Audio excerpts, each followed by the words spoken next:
బంగారం వెండి అమ్మకాలలో తరతరాల నమ్మకానికి నాణ్యతకు పెట్టింది పేరు శ్రీ ధనలక్ష్మి జ్యువెలరీ. శ్రీ దాడిశెట్టి నరసయ్య గారి ఆశయాలే పునాదిగా వారి మనవడు దాడిశెట్టి నరసయ్య సన్ ఆఫ్ విష్ణు చక్రంచే తుడిలో మొట్టమొదటి BAS hall mark mega AC showroom ప్రారంభం. అందమైన చేత అందుబాటు ధరలు అందరూ మెచ్చే అందరికీ నచ్చే ఎన్నో వెరైటీలతో మీకు ఆహ్వానం పలుకుతోంది Shri Dhanalakshmi jewellery, main road Tuni.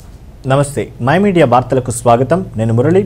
జాగృతి స్వచ్ఛంద సంస్థ అభివృద్ధికి స్వర్గీయ కందర్ప రామకృష్ణ ఎంతగానో కృషి చేశారని జాగృతి స్వచ్ఛంద సేవా సంస్థ మేనేజింగ్ డైరెక్టర్ కందర్ప సుజాత పేర్కొన్నారు. అనకాపల్లి జిల్లా సబ్బవరంలో గల జాగృతి కార్యాలయంలో రామకృష్ణ 60వ జయంతిని పురస్కరించుకుని ఆయనకు ఘన నివాళులర్పించారు. అనంతరం మహాజనసభ నిర్వహించారు. ఈ సందర్భంగా సుజాత మాట్లాడుతూ రైతుల అభివృద్ధి కోసం ఎన్నో సరికొత్త ప్రణాళికలను ఏర్పాటు చేసి వారి అభివృద్ధికి స్వర్గీయ రామకృష్ణ తోడ్పాటు అందించారన్నారు. ఆయన ఆశయాలకు అనుగుణంగా జాగృతి సంస్థను నిర్విరామంగా కొనసాగించేందుకు సాయశక్తిలా పనిచేస్తామని సుజాత స్పష్టం చేశారు.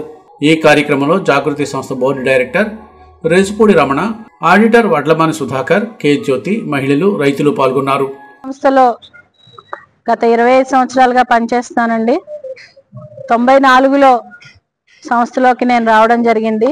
జాగృతి సంస్థ ఏర్పాటైంది 1992లో. జాగృతి అనే పేరుని దేవిపురం వ్యవస్థాపకులు శ్రీ నిశ్చల ప్రహ్లాద్ శాస్త్రి గారండి, అమృతానంద సరస్వతి గారు.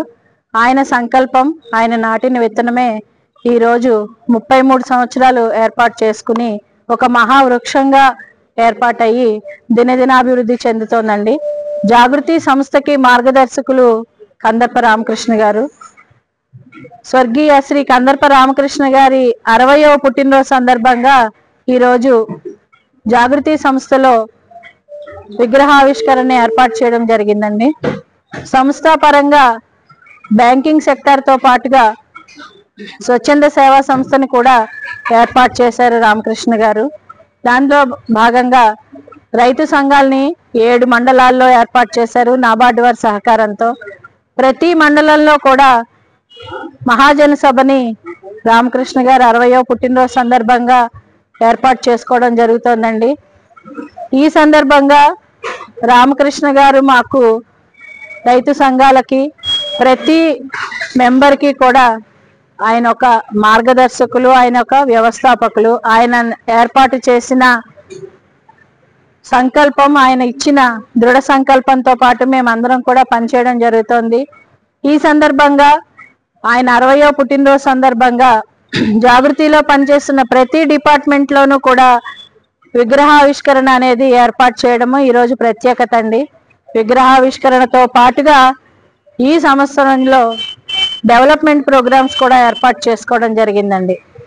వాటిలో భాగంగా జాగృతి పొదుపు సంఘం ఏదైతే 33 సంవత్సరాల నుంచి నడుస్తోందో, ఇప్పటికీ 25,000 మందితో 34 కోట్ల టర్నోవర్తో నడుస్తున్న ఈ జాగృతి మ్యూచువల్లీ ఎయిడెడ్ కోఆపరేటివ్ థ్రిఫ్ట్ సొసైటీలో ప్రతి మెంబర్కి కూడా 6% పొదుపు మీద వడ్డీని ఇచ్చే దిశని మార్పు చేసి ఈ రోజున నిర్ణయించుకోవడం జరిగిందండి.